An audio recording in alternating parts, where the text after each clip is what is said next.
Amados hermanos, la crisis actual de la verdad y la necesidad de una cosmovisión bíblica y reformada es el asunto que debe ocuparnos. Esta es la realidad. No hay una definición clara, categórica, objetiva de lo que es la verdad. ¿Qué es la verdad? La cosmovisión cristiana define la verdad como algo absoluto, no algo relativo, no algo maleable, no algo que está disponible para hacer elásticamente ajustes, adaptaciones, ediciones y modificaciones. Estamos hablando de una sola cosa.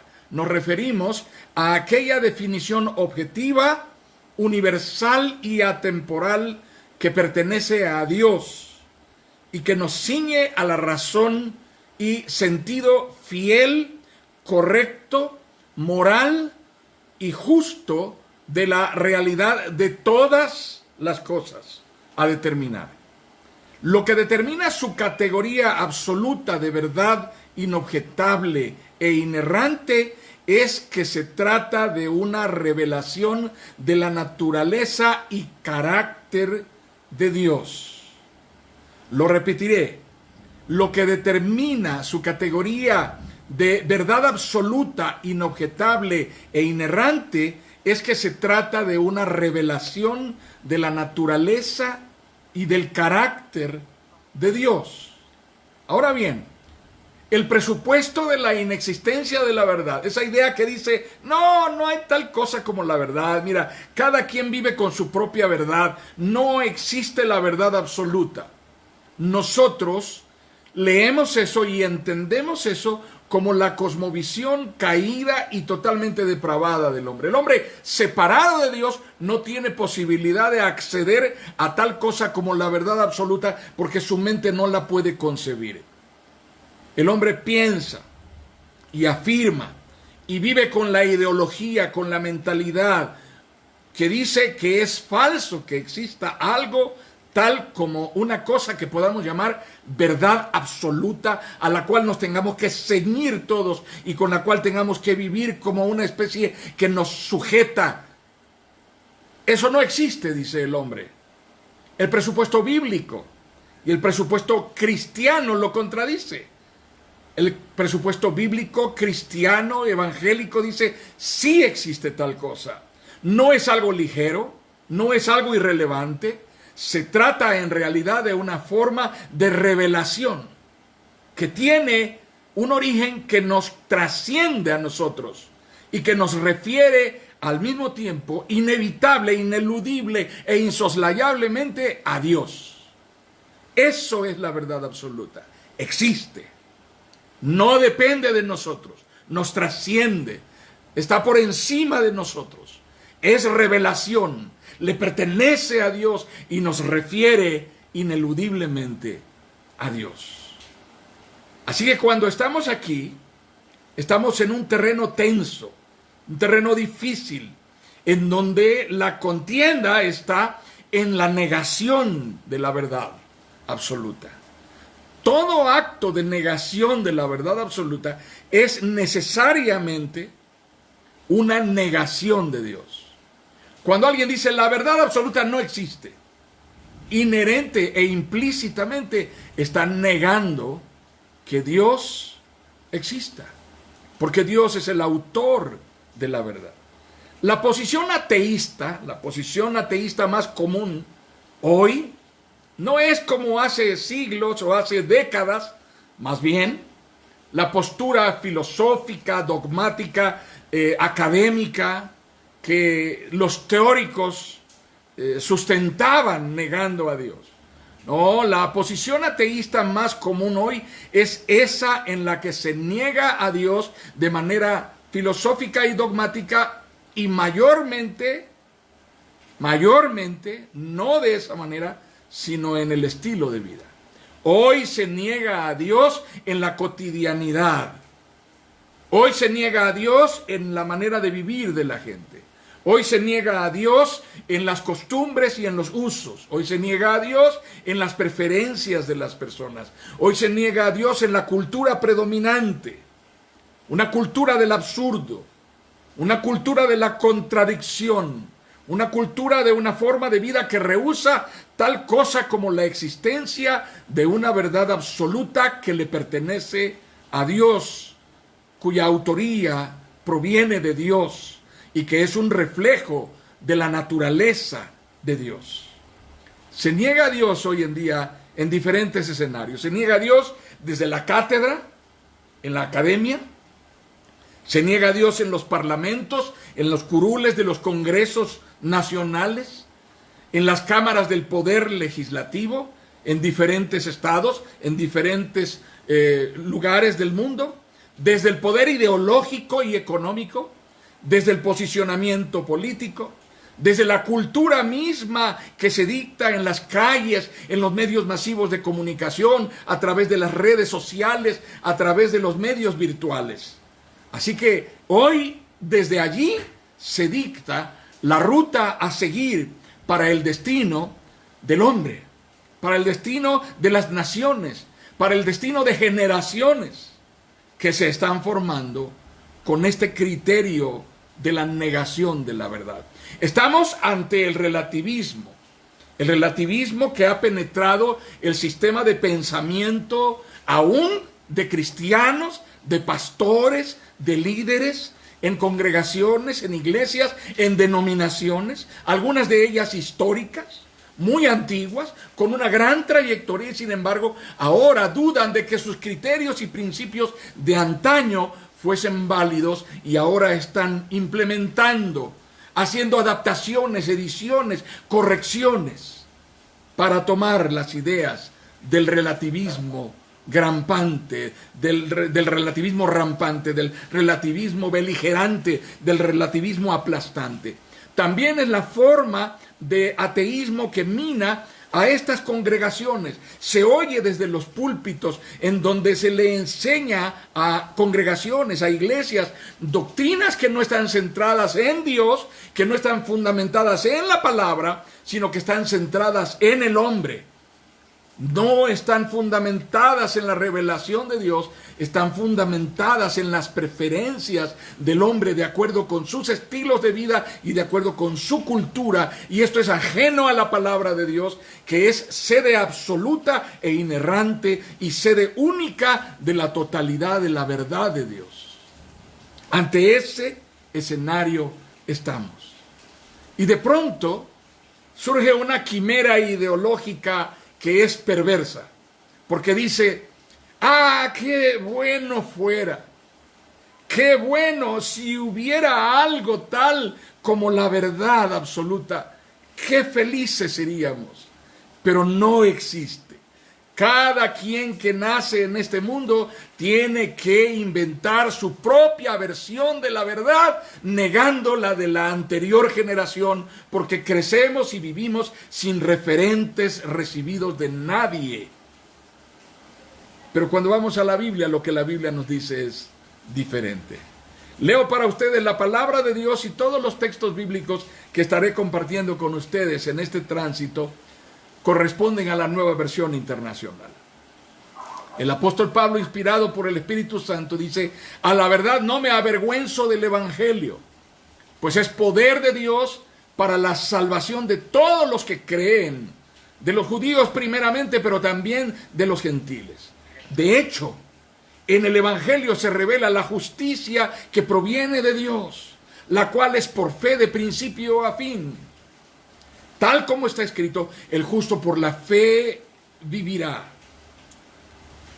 Ciertamente la ira de Dios viene revelándose desde el cielo contra toda impiedad e injusticia de los seres humanos que con su maldad obstruyen la verdad. Me explico. Lo que se puede conocer acerca de Dios es evidente para ellos, pues Él mismo se lo ha revelado, porque desde la creación del mundo, las cualidades invisibles de Dios, es decir, su eterno poder y su naturaleza divina, se perciben claramente a través de lo que Él creó, de modo que nadie tiene excusa. A pesar de haber conocido a Dios, no le glorificaron como a Dios, ni le dieron gracias, sino que se extraviaron en sus inútiles razonamientos y se les oscureció su insensato corazón. Aunque afirmaban ser sabios, se volvieron necios y cambiaron la gloria del Dios inmortal por imágenes que eran réplicas del hombre mortal, de las aves, de los cuadrúpedos y de los reptiles. Por eso Dios los entregó a los malos deseos de sus corazones que conducen a la impureza sexual, de modo que degradaron sus cuerpos los unos con los otros. Cambiaron la verdad de Dios por la mentira, adorando y sirviendo a los seres creados antes que al Creador, quien es bendito por siempre. Amén. Leí para ustedes Romanos capítulo 1, versículos 16 al 25. Ahora bien, hermanos, ¿cuál es el sustento en que se soporta la doctrina del relativismo? La también llamada cultura light y los criterios que moldean las vidas de las personas y se caracterizan por 4 antivalores, están sustentados por estos criterios que les voy a compartir. El primero de ellos es la subjetividad. La subjetividad hace que el sujeto sea el juez absoluto de todo, el juez único. El único juicio válido es la opinión del sujeto. No hay elementos objetivos para juzgar lo que es bueno y lo que es malo. El sujeto lo decide. Él deliberadamente escoge si es bueno o es malo, y si su preferencia le dice que eso es bueno y su mente le dicta que lo haga, lo hará, aunque en otro lado está escrito que eso no es bueno. No importa, no hay antecedentes. El sujeto es el juez absoluto. Ese es el criterio de la subjetividad. El segundo criterio dominante sobre el que se soporta esta cultura es el hedonismo. Si no es placentero, si no es gratificante, no sirve, no vale, no me importa, no me interesa, no lo hago. Los padres tienen mucho conflicto con sus hijos porque cuando llega la hora de cumplir con ciertas asignaturas y responsabilidades, se descubre que no es divertido lavar la loza, no es divertido hacer el aseo de la casa, no es divertido recoger la recámara. Así que eso puede permanecer allí. Los trastes sucios se pueden acumular días y días y la basura se puede ir haciendo en montañas. No importa, mientras no sea algo divertido, no me importa hacerlo. Ese es el criterio del hedonismo. Solo nos enfocamos en hacer lo que nos gratifica placenteramente. En tercer lugar, es el criterio de la vacuidad. Esta tendencia a no tener nada que comunicar, la ausencia de contenidos. El énfasis está solo en la apariencia. Las personas se sienten satisfechas cuando tienen muchos me gusta en su muro virtual de sus redes sociales. Y lo que pasa es que están aparentando lo que no son. Y las demás personas que los observan les dicen, eso me gusta, qué bien se ve, me encanta. Pero en la realidad no son amigos los que se dicen amigos, y en realidad no les gusta lo que dicen que les gusta. En realidad no les importa a nadie, solamente vivimos en una forma de egoísmo individualista, aislados y en un hacinamiento virtual que no nos permite ser honestos con los contenidos de nuestra realidad, porque estamos enajenados con lo que es vacío. Piensen ustedes en el lenguaje que utilizan los jóvenes. ¿Cuántas palabras que utilizan en su vocabulario los jóvenes significan verdaderamente algo, un contenido sólido.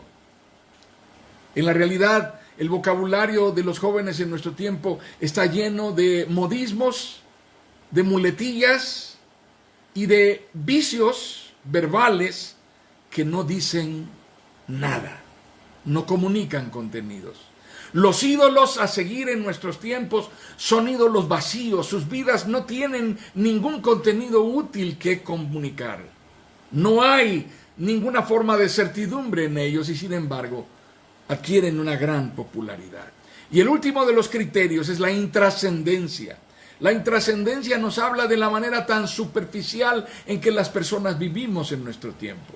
La superficialidad predominante en las relaciones, en los vínculos, en todo lo que representa roles de vida que nos son asignados y que tomamos con ligereza. Las palabras cada vez significan menos, porque nuestro lenguaje cada vez, y nuestro trato, y nuestra comunicación, y nuestros vínculos, cada vez son más intrascendentes, más irrelevantes, importan menos. Las personas se vuelven algo desechable. Nos podemos deshacer de ellas cuando estamos agobiados y cansados, y es como cambiar el canal de la televisión con el control remoto para desaparecer a la persona que tenemos enfrente y quitarla de nuestra vida. ¿Cómo influye esto? ¿Qué cosas están determinadas por este tipo de pensamiento, por este tipo de criterios y por este tipo de cultura? Amados hermanos, el mayor impacto del relativismo se manifiesta en la persona interior. Claro que hay un impacto en lo exterior, claro que hay un impacto visual, pero el mayor impacto está adentro, el yo interior y el carácter de las personas. Los patrones de vida de la persona, los patrones de comportamiento de la persona, cómo se porta la persona, cómo se conduce su conducta, cómo ordena sus jerarquías, qué cosa es primero y qué cosa es después. Es posible que estés endeudado y no sepas por qué. Tal vez te preguntas por qué tienes dificultades para resolver tus deudas. Pero tienes en la mano un equipo de telefonía celular que cuesta más de lo que podrías juntar. Y por lo tanto está fuera de tu alcance y la única manera de adquirirlo es teniendo crédito. Y el crédito forma parte de este sistema de pensamiento en el cual la gente vive enajenada de la realidad porque sus jerarquías están invertidas. Le dan prioridad a lo que no tiene prioridad. Y en cuarto lugar, la manera de relacionarse con los demás se ve impactada. Las personas se ven impactadas por esta manera ligera, liviana, intrascendente y superficial de relacionarse en un mecanismo de relaciones que no va más allá. ¿Cuál es la seductora propuesta que logra arrastrar a tantas personas a un estilo de vida identificado con el relativismo metido en la cabeza? Hay básicamente 5 tendencias de seducción. La primera de ellas es vive. Dedícate a gozar. Solo lo que te satisface es tuyo, es para ti solo. No tienes que hacer lo que te quieren obligar a hacer. Tú eres libre, dedícate a gozarlo. En segundo lugar, nada vale ni tiene sentido si no es divertido. Solo hazlo cuando se trata de algo que puedas gozar y disfrutar. Si no lo puedes disfrutar, déjalo que otro lo haga. En tercer lugar, sé libre, no permitas que nada ni nadie te quiera controlar. Sé dueño de ti mismo, decrétalo, hazlo, ordénalo. En cuarto lugar, experimenta, prueba, ve y todo lo que te interesa, métetelo, tócalo, siéntelo, disfrútalo, vívelo. No te pierdas de nada. Y en quinto lugar, hazlo todo de manera extrema. No seas igual a los demás. No tienes 2 vidas, solamente una. Disfrútala aunque te mates haciéndolo. sé diferente, sé radical. He oído esto hasta en púlpitos cristianos, amados hermanos. Interesante. Hemos oído este tipo de discursos aún en boca de predicadores. ¿Cuál es el resultado de vivir bajo este criterio, bajo esta doctrina? En primer lugar, hay una tendencia a negarnos a asumir la responsabilidad de decisiones tomadas y rehusar vivir con las consecuencias que acompañan a esas decisiones. Todas las decisiones conllevan consecuencias. Algunas son consecuencias agradables, otras consecuencias no son agradables. Algunas de esas consecuencias durarán un tiempo, otras nos acompañarán el resto de nuestra vida. Así que cuando tú te niegas a asumir la responsabilidad de tus decisiones, tarde o temprano las consecuencias te alcanzarán.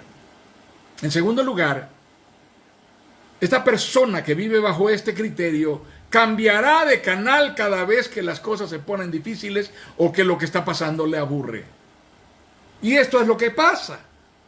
Las cosas no son analizadas objetivamente con seriedad. Cuando alguien es confrontado, dice, esto no me gusta, esto no es para mí, saben que yo ya me voy, así no juego yo. Y se retira. En tercer lugar, rechazará la persona trayectos que son difíciles, que son complicados, y se meterá en líos por no reconocer los límites. Permanentemente estará eludiendo enfrentar procesos que son costosos y se arriesgará a ir a donde los límites han sido marcados y no los reconocerá. Piensa que no hay problema en rebasar los límites. En cuarto lugar, la percepción de la vida es más como una realidad de juego virtual. Las personas se creen la fantasía de que se puede morir muchas veces y cada vez que se muera, no importa qué tan violentamente murió, se puede levantar y puede seguir adelante haciendo lo que estaba haciendo. Así que crees que puedes morir muchas veces y de nuevo te levantarás. Esta idea proviene de allí. Y en quinto lugar, no sabe cómo relacionarse de manera significativa, de manera duradera, de manera trascendente, de manera que influya la relación de ida y de vuelta, de manera transformadora.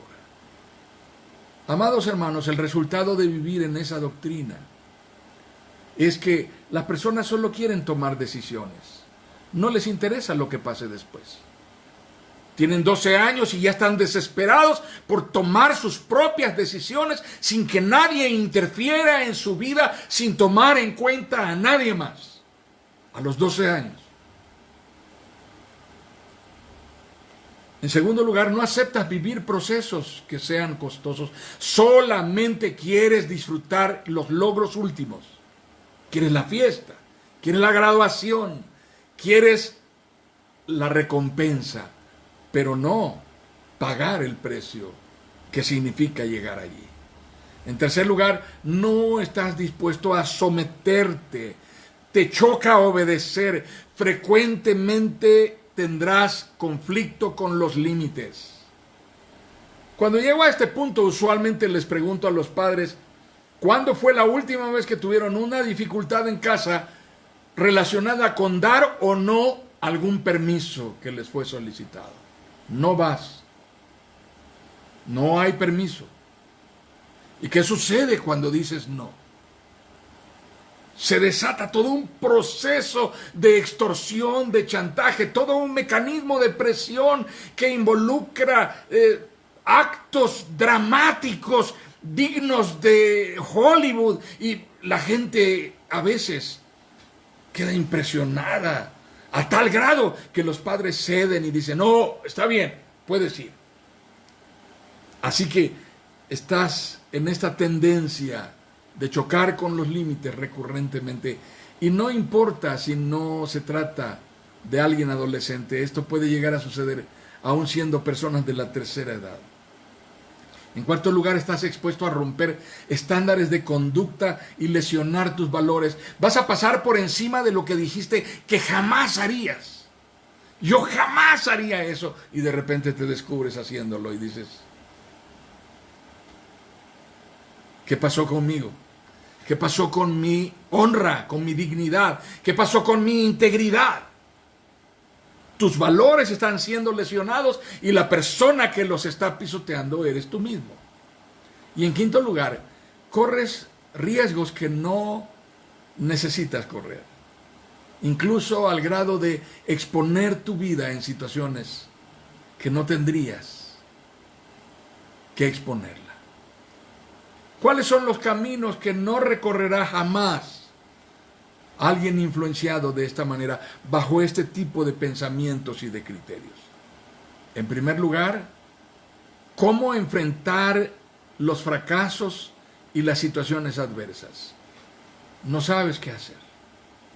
Ante algo como la pandemia, la gente no sabe vivir sujeta a una norma. Quiere romper los estándares. ¿Cómo enfrentar el fracaso? Cuando un chico ha reprobado 4 o 5 materias, lo más fácil que hará es abandonar la escuela sin decirle a los padres. Y la razón de eso es que no sabe cómo enfrentarlo. Y entonces se enamora y llega a la casa diciéndoles a los padres que se quiere casar. O se lleva a la novia. Esta forma de pensamiento influenciando en la mente de alguien que es menor tiene un poder tremendo de convencimiento. Puede arrastrarlo a tomar decisiones desastrosas. En segundo lugar, ¿cómo asociarse con la realidad a diferencia de la fantasía? Una cosa es la fantasía, otra cosa es la realidad. La gente preferirá vivir en la fantasía, no en la realidad. El hombre que está influenciado, la persona que vive influenciada con estos criterios de relativismo, no sabe cómo vincular la realidad y desvincular la fantasía. Cómo reconocer cuando lo que está sucediendo es real. En tercer lugar, la persona no sabe cómo asumir y cómo superar procesos difíciles en la vida. Se llena de frustración, se confunde, piensa que la vida termina cuando hay algo difícil, pero esto no es así en la realidad. Solo que esta persona tiene dificultades para asumir que está atravesando por dificultades, por adversidades, por problemas, está en medio de una tempestad y tiene que desarrollar la capacidad para sobreponerse a ello, pero no es capaz. Y finalmente, en cuarto lugar, cómo jerarquizar, cómo poner en primer lugar lo que va primero, cómo darle prioridad a lo que es indispensable, esencial, inaplazable e impostergable. Ahora, nuestro tema no es definir esto. Todas estas son las corrientes de pensamiento que nos impactan. Así es como el mundo está viviendo, hermanos. Esta es la realidad. Sin embargo, nuestro interés está en cómo definir al Dios vivo, al Dios de la verdad, al Dios verdadero, en un entorno como este, de relativismo y de posmodernidad. Amados hermanos, solo entendiendo a Dios a través de una relación de vida significativa, de contenidos objetivos, universales, atemporales, solo entendiendo a Dios como el autor absoluto de la verdad, solo a través de un vínculo pactual indisoluble, podremos tú y yo darnos cuenta verdaderamente de con quién estamos tratando, cómo es su carácter, cuál es su propósito y su trato hacia mí, cuáles son sus intenciones y cuál es la calidad de su carácter. Pero esto, amados hermanos, la Biblia lo resume en un solo nombre. Esta es la consumación de la verdad de Dios. Esta es la manifestación plena de la verdad absoluta de Dios, y es Jesucristo el Señor.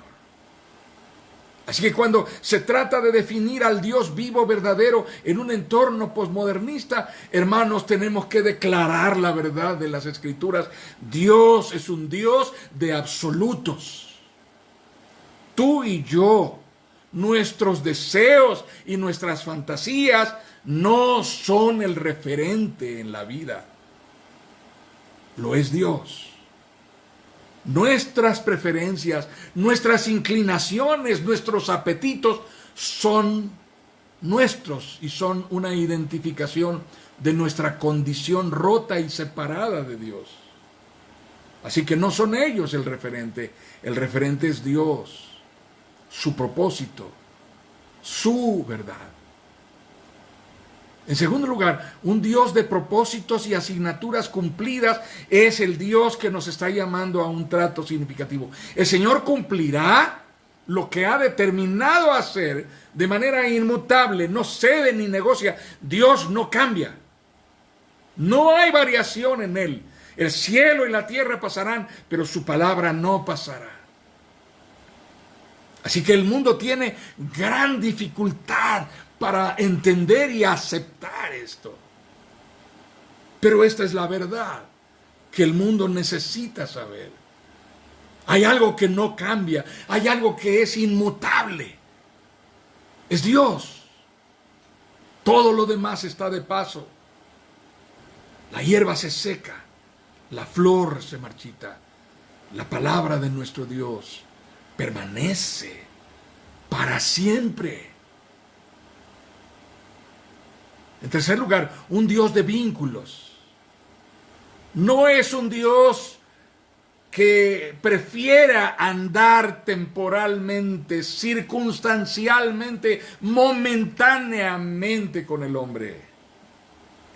Ese tipo de relación es un reflejo del relativismo de nuestro tiempo.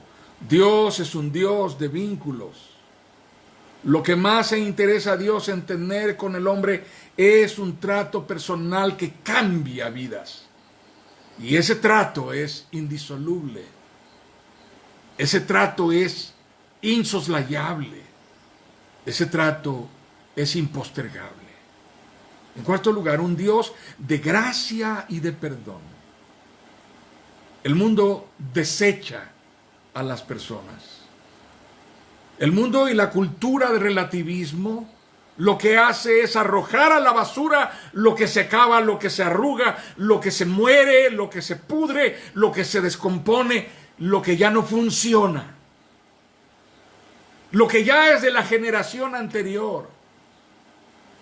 Hay que ir por la última generación. Esto hace el mundo. Desvaloriza todo, incluso las personas. Pero Dios es el Dios de la salvación. Dios es el Dios de la redención. Dios es el Dios de la gracia, del perdón, de la reconciliación, de la salvación en su sentido más amplio, más profundo, más eterno y soberano. Dios está interesado en rescatar lo que se ha perdido. No vino el Hijo del Hombre para condenar al mundo, sino para que el mundo sea salvo por él. El que en él cree no es condenado, pero el que no cree ya ha sido condenado porque no ha creído en el nombre del unigénito Hijo de Dios. Y esta es la condenación, que la luz vino al mundo y los hombres amaron más las tinieblas que la luz porque sus obras eran malas. Pero el Dios de la Biblia es un Dios de gracia, porque de tal manera amó Dios al mundo que dio a su Hijo unigénito para que todo aquel que en él cree no se pierda, mas tenga vida eterna. Así que Dios está listo a reconciliarnos consigo mismo. No importa lo que ha sucedido atrás, Él nos ama incondicionalmente. Es un Dios de perdón, de misericordia. Amados, la identidad del hombre light, la identidad de la persona que vive con una mentalidad relativista es una condición desvalida. una condición perdida, ensimismada, hundida en el abismo de sus propias, individuales y muy privadas seducciones, sus íntimas pasiones y persuasiones, fantasías, pretendiendo ser libre, creyéndose ser Dios, pero viviendo bajo maldición. No lo cree, no lo sabe, no lo ve. Nosotros, como creyentes en Jesucristo, que vivimos bajo la convicción de que el Evangelio es poder de Dios para salvación, somos enviados a hombres sin Dios, sin Cristo, sin esperanza, y no existe una realidad más globalizada que esta humanidad que necesita a Jesucristo. Esa condición global de dispersión y pérdida revela nuestra agenda, la agenda pastoral de la gracia redentora de Dios, que se administra a través de cada creyente en Jesucristo, a través de cada familia redimida.